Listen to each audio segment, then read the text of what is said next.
बगरू जयपुर से 32 किलोमीटर दूरी पर स्थित एक गांव, जहां की मिट्टी आज भी इतिहास के रंगों को समेटे हुए है। वर्षों पुरानी हस्तछाप कला आज भी बगरू में छिपा समुदाय द्वारा संचालित की जा रही है। अनेक चरणों में होने वाली इस कला के पहले चरण में आर्टिजन्स कपड़ों को रात भर भिगो कर रखते हैं, जिससे कपड़ों में लगे डस्ट और ऑयल साफ हो जाए। छिपा समुदाय में छपाई का कार्य पुरखों से ही होता आ रहा है। बगरू गांव में दाबू और बगरू प्रिंट को निखारने के लिए कपड़ों को हरदा पाउडर में भिगोते हैं, जिससे कपड़ों पर हल्का पीला रंग आ जाता है।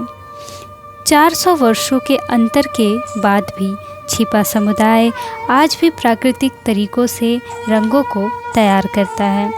मिट्टी से बने इस रंग को तैयार करने में काली मिट्टी, गोंद, चूना और व्हीट पाउडर का प्रयोग करते हैं। बगरू में प्रसिद्ध प्रमुख प्रिंट बगरू और दाबू है। दोनों प्रिंट के छपाई की प्रक्रिया अलग अलग होती है। मिट्टी की छपाई को मड प्रिंटिंग भी कहते हैं। बगरू में आज भी छपाई हाथों से बने ब्लॉक पर विभिन्न तरह की डिज़ाइन से होती है। आर्टिजन्स बड़ी खूबसूरती से बिना गलती के परफेक्शन के साथ इस कार्य को करते हैं, जिससे एक सादा कपड़ा अद्भुत रचना और रंग में निखर आता है।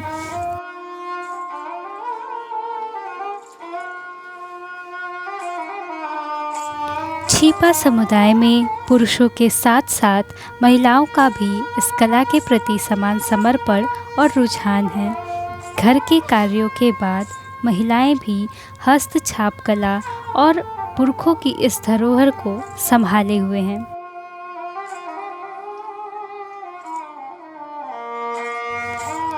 आर्टिजन बड़ी ही बारीकी से लकड़ी पर डिज़ाइन को आकार देते हैं। ब्लॉक को प्रयोग में लाने से पूर्व सरसों के तेल में 10 से 15 दिनों के लिए भिगोकर रखते हैं, जिससे ब्लॉक पर बने डिज़ाइन कपड़ों पर और भी निखर कर आए। वैसे तो छपाई की प्रक्रिया का प्रत्येक चरण अनूठा और आवश्यक है, उसी प्रकार रंगों को आर्टिजन प्राकृतिक स्रोत जैसे सब्जी, फल, फूल, पत्तियों से सभी रंगों को बनाते हैं। प्राकृतिक रंगों से बने होने के कारण यह त्वचा को भी किसी प्रकार का नुकसान नहीं पहुंचाता। फिटकरी, गोंद, एलिजरीन, चिए का आटा और गेहरों को मिलाकर लाल रंग तैयार होता है, जिसे वहाँ की बोलचाल की भाषा में बेगर भी कहते हैं। इंडिगो फेरा की पत्तियों से नीला रंग। नील इंडिगो प्राचीन समय से ही सभी रंगों में अधिक पसंद किए जाने वाला रंग है। पेड़ों की पत्तियों से बना यह रंग बहुत ही खूबसूरती के साथ कपड़ों पर अपना छाप छोड़ मिट्टी में विलीन हो जाता है। यह रंग किसी भी तरह से प्रकृति को हानि नहीं पहुंचाता। इंडिगो वक्त के साथ साथ फेड होता जाता है, लेकिन लोगों का इसके प्रति झुकाव इसे और भी अमूल्य बनाता है।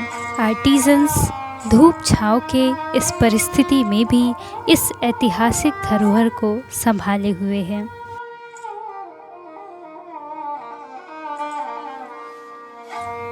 धूप में सुखाने के बाद कपड़ों की अच्छी तरह से धुलाई की जाती है।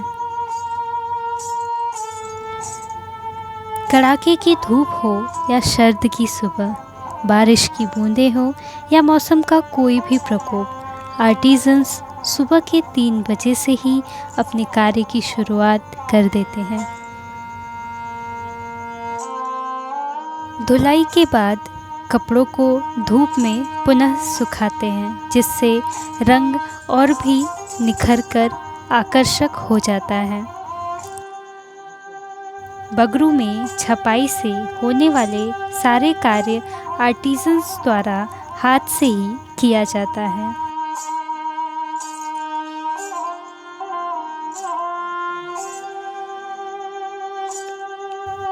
प्राकृतिक रंगों को भी और पक्का और चटक बनाने के लिए आर्टिजन्स गर्म पानी में प्रिंट किए गए कपड़ों को अच्छी तरह से धुलते हैं।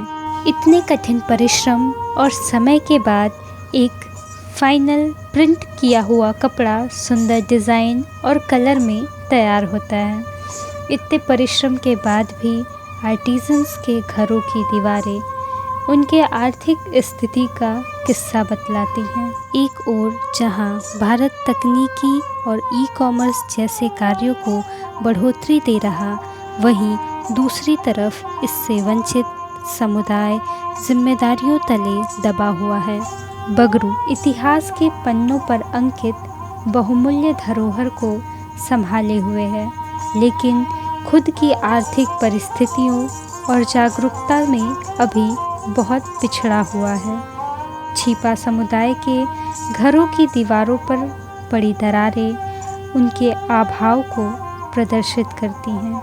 वहीं दूसरी तरफ छतों पर लहराती रंग बिरंगी ऐतिहासिक अमूल्य डिज़ाइन समय के पहिए पर खुद को नए स्वरूप में निखारती तो हैं, लेकिन बाज़ारों में जाते ही खुद में सिमट के रह जाती हैं।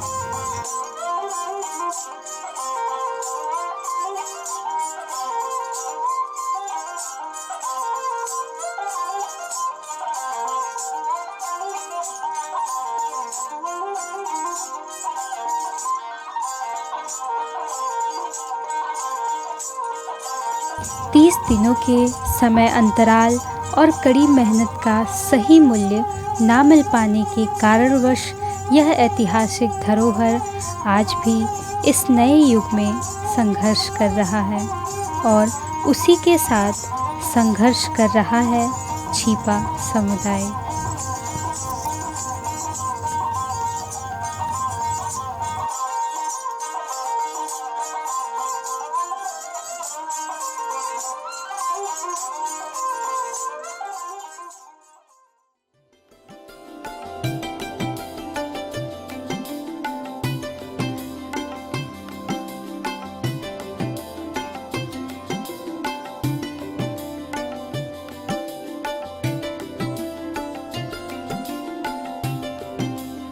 ऐतिहासिक धरोहर का लुप्त होता यह समुदाय आज भी उम्मीद की एक किरण की आस लगाए बैठा हुआ है।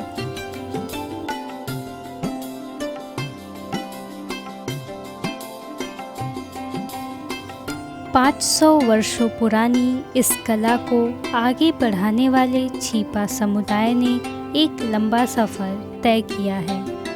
इस समुदाय का उद्गम पंढरपुर महाराष्ट्र में हुआ।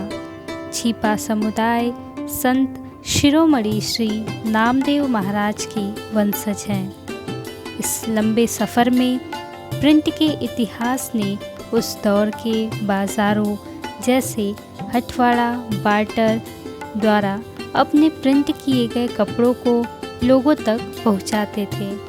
उस वक्त गरासिया वहाँ का प्रसिद्ध पोशाक था और हस्तछाप कला उन पोशाकों में अनमोल था।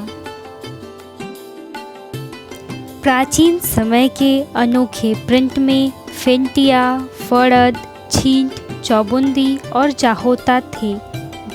इस सुंदर और बारीक प्रिंट को तैयार करने में अधिक वक्त और मूल्य लगता था, जिस कारण आज इसके आर्टिजन्स विलुप्त होते जा रहे हैं। लेकिन इस कला को कुछ घर आज भी संभाले हुए हैं। आधुनिक युग में स्क्रीन प्रिंटिंग हस्तछाप कला को प्रभावित कर रहा है। प्राकृतिक तरीके से महीनों में बनकर तैयार होने वाला यह कपड़ा अब कुछ घंटों में ही बनकर तैयार हो जाता है।